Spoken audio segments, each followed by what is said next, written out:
Alors que je me tiens ici, j'ai vu un homme. Juste là-haut, quand vous montez, vous arrivez au Zimbabwe, en Zambie, vous savez, au Malawi, dans cette région. Je le vois, c'est un pays dont le nom a 3 lettres.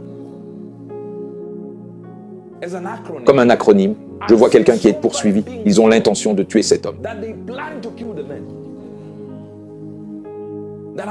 Je vois son itinéraire depuis cette région. Il se déplace et va dans un endroit comme l'Afrique du Sud où il pense être en sécurité. Mais ils le suivent là-bas. Tout ce qu'il doit faire, c'est repérer le pont de Beit Bridge et le traverser. C'est là qu'il se fait avoir. Je le vois maintenant, en ce moment même où je vous parle. Oui. Ils sont à sa recherche en ce moment. Juste pour vous donner un indice. C'est le fils d'un ancien dirigeant d'un pays. Ils veulent sa tête. Et quiconque le connaît peut lui parler. C'est une porte ouverte. Dans 10 jours, je lui dirai exactement où aller. Dans les 10 prochains jours, trouvez-moi. Et je sais que vous le ferez, trouvez-moi. Je vous dirai exactement où aller. Ils sont à sa recherche en ce moment. Et quand il pense être en sécurité, il ne l'est pas. Parce que j'ai vu l'un de ses proches communiquer avec les gens qui le recherchent.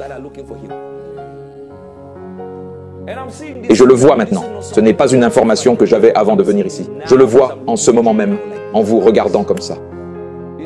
C'est la RDC. Oui, Seigneur. 10 jours, monsieur. 10 jours. Vous connaissez l'homme, vous savez de quoi je parle. Appelez-le, dites-lui. Il comprendra exactement ce que je vous dis maintenant. Et il saura qu'il n'y a personne, absolument personne, dans les cercles politiques qui soit au courant de ce dont je parle. Il le sait. On lui a donné un indice. Il est déjà au courant. Au moment même où je vous parle. Priez pour lui comme nous devons le faire. Priez pour lui, pour que Dieu protège son chemin. Protège son chemin. Et pour qu'il prenne la bonne décision pour sa propre vie.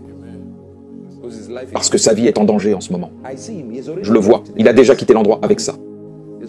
Il a déjà quitté l'endroit, mais il est dans un autre pays maintenant. Et si vous avez bien écouté ce que j'ai dit, j'ai déjà donné l'instruction dans ce que je viens de dire. Il me cherche, non pas comme n'importe quoi, mais comme un prophète. C'est tout. De toute façon, je n'ai pas d'autre boulot à part ce que j'entends maintenant. Donc, si vous m'appelez en pensant que je peux faire bouger les choses et parler à un tel ou un tel, sachez que je n'ai accès à personne. Je vous le dis clairement, j'ai accès à Dieu. Et je vais vous dire ce que Dieu dit. C'est tout. Vous m'entendez? Vous m'entendez? C'est ce que vous entendez. Je parle de Kabila. Quand je parle, au fur et à mesure que je parle, les choses deviennent plus claires. Ce n'est donc pas comme si j'essayais de cacher le nom. Je ne savais pas de quoi je parlais, mais maintenant je le sais. Maintenant que vous comprenez ça, on parle de l'Amérique et l'Afrique entrent en jeu. Et la plupart des gens m'accusent de ne pas beaucoup parler de l'Afrique. Je parle beaucoup de l'Afrique, énormément de l'Afrique.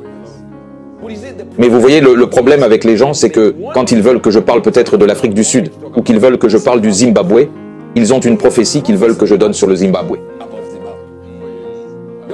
Le seul problème, c'est que je ne peux dire que ce que Dieu dit. Je ne peux pas dire ce que vous voulez entendre. Un vrai prophète n'a pas d'opinion personnelle quand il donne une prophétie. J'ai mes opinions, mais mes opinions n'obscurciront pas la voix de Dieu que je transmets. Non, non, non, non. La voix de Dieu prime.